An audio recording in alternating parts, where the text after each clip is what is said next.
Saat Tuhan tidak langsung menyelesaikan ujung tandukmu, bukan berarti dia tidak peduli. Tetapi dia sedang mengizinkan adanya proses yang harus kita lewati. Proses itu bukan menyakitimu walaupun sakit. Karena tidak ada proses yang tidak sakit. Mengapa Tuhan harus membiarkan kita diproses? Yang pertama, proses itu Tuhan izinkan ada supaya menyadarkan kita dan membersihkan kita, saudara. Kadangkala ketika kita hidup semua dalam keadaan normal, kita seringkali tidak sadar yang salah pun kita lakukan seperti benar. Hikmat yang salah pun kita lakukan sepertinya hikmat benar. Dalam Kisah Para Rasul 3:19. Karena itu sadarlah dan bertobatlah supaya dosamu dihapuskan. Bisnis kita anjlok, usaha kita anjlok. Kita bisa ada tiba-tiba diranjang rumah sakit. Kok dari tadi gak ada masalah, kok sehat.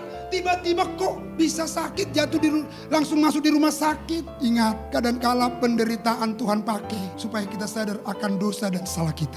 Dosa adalah penghambat jawaban. Yesaya 59 ayat 1-2. Sesungguhnya tangan Tuhan tidak kurang panjang untuk menyelamatkan dan pendengarannya tidak kurang tajam untuk mendengar. Tetapi yang merupakan pemisah antara kamu dan Allahmu ialah segala kejahatanmu, dan yang membuat dia menyembunyikan diri terhadap kamu sehingga ia tidak mendengar ialah segala dosamu. Itu makanya Tuhan pakai semua situasi, kondisi memproses kita supaya kita sadar akan dosa kita sadar akan pelanggaran kita sadar akan kejahatan kita, supaya kita datang bertobat kepada Tuhan. Proses itu akan terus berkepanjangan saat kita tidak sadar dan mengakui, oh ya Tuhan, saya berdosa, saya mau berbalik, saya mau bertobat. Dosa ibarat benalu atau tanaman parasit yang menghambat tanaman itu berbuah. Yohanes 15 ayat 2. Setiap ranting padaku yang tidak berbuah dipotongnya. Kalau Tuhan sudah proses engkau, cepat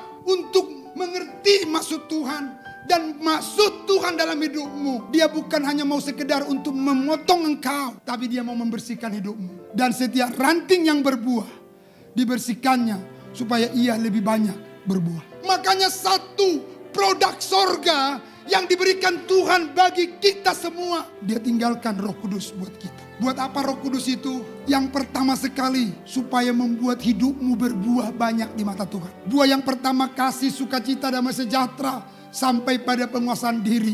Kenapa kita nggak bisa menguasai diri kita saat ada masalah, saat ada persoalan? Coba cek, ada nggak kau biarkan Roh Kudus yang bekerja dalam hidupmu? Atau saat ada masalah, engkau biarkan dia diam?